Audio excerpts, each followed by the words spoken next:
Здравей!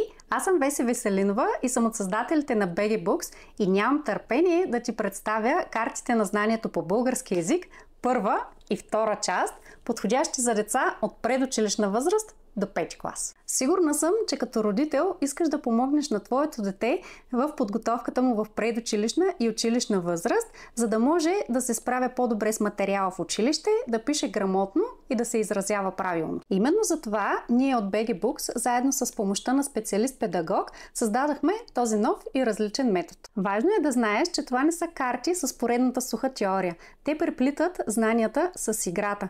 Граматическите правила са представени по лесен и забавен начин, за да може детето да ги научава по-добре. Съдържат много упражнения под формата на игра и това ги прави предпочитан начин за обучение от родители и учители.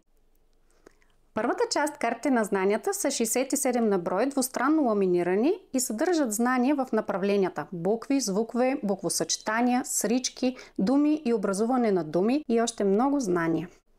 Как се използват? Избира се карта от пестето, прочита се условието. Ако детето не може да чете, то му чете възрастен. С маркера детето нанася отговорите, а след приключване лесно се изтрива и по този начин картите могат да се използват многократно. Подготвили сме ти игра на вярно и грешно.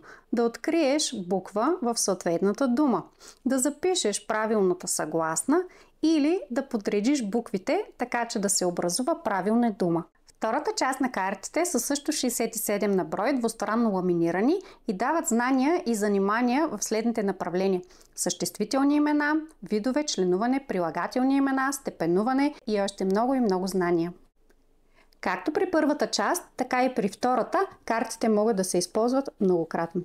Това са само част от упражненията, които ще откриете в картите на знанието.